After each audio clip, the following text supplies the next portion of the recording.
I knew I wanted to be a father since I was a little kid. I mean, probably since I was, I don't know, 8 or 9. You know, I don't think when I was growing up that it will be a reality for me. I remember telling my parents I was gay, and my dad, the only thing he said was, well, I'm sorry, there won't be someone to carry on the family name. There was no such thing as an out gay man who was a dad at the same time. We have a son and a daughter. They're twins. They're 10 years old. We had a surrogate. We talked about both adoption and surrogacy from the start. Our surrogate had said, I'm extremely fertile. 2 kids at once. You get different expressions all the time. Some people smile because they understand it right away, almost like congratulations through like a smile. But we've also had somebody stop and say, oh, how nice of you guys to give the moms a break. We have 2 daughters that we got through surrogate. For gay dads, I think you really have to want a child to have a child. You have to be really committed to make it a reality. We knew that we wanted to be biological parents to our kids, and we started exploring the whole surrogacy process. I have 3 children, and we did it through surrogacy.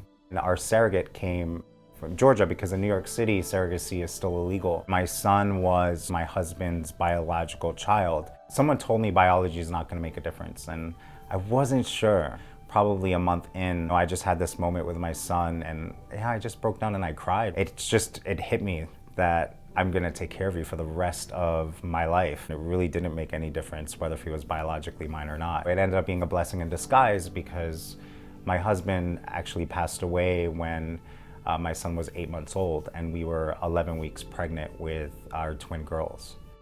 Of course, I only had like 1 week to make that decision to keep the girls or not.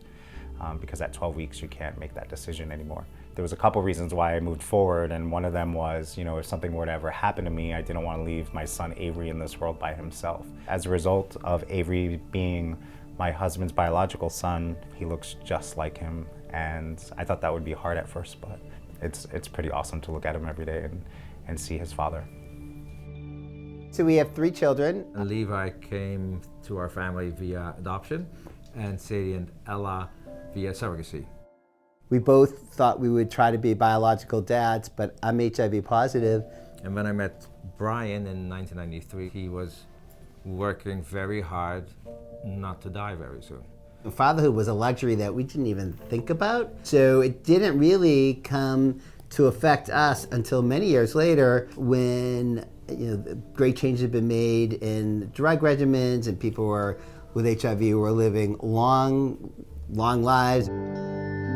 We had to use my little guys because FERDS didn't work. Ironically enough, the HIV positive dad is the biological dad.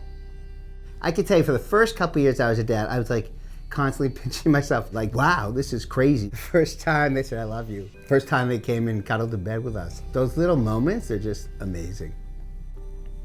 I remember when our son Levi said, good night, Papa. And I said, good night, Levi, I love you.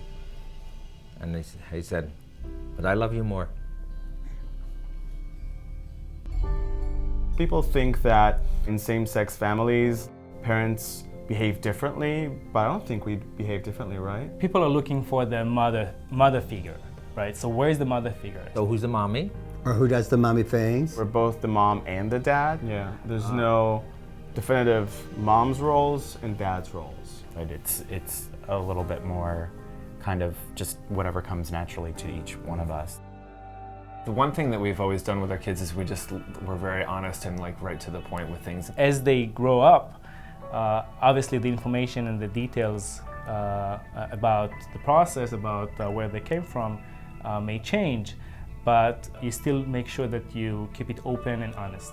We are very fortunate and very lucky to be in a place and time where we're able to have children. So I think the key is to really just not take advantage of it and be present with your child and embrace every moment, because there are many, many gay men before us that were never able to have what we're able to have now, and it's a blessing.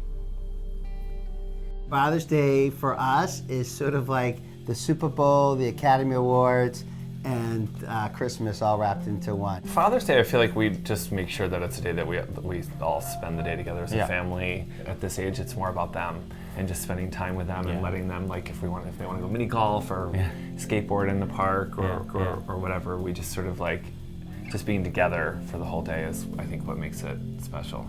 I would say that we definitely do get those kind of puzzled looks sometimes, like, and you can tell the wheels are turning and they're not quite sure what's going on, whether it's like, where's mom?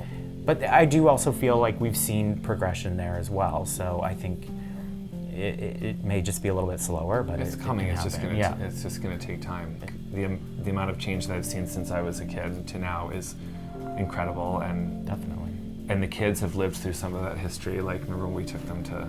Oh yeah, when gay marriage became legal, we walked over to Stonewall, which was in our neighborhood, Christopher Street, and there were just like, you know, thousands of people out, and they lived through that and they've seen it, and so they're super comfortable with it, and they have an understanding of it. But I think it'll take time.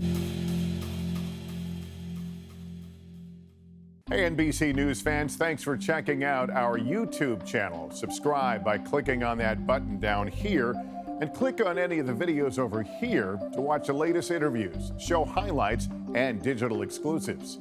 Thanks for watching.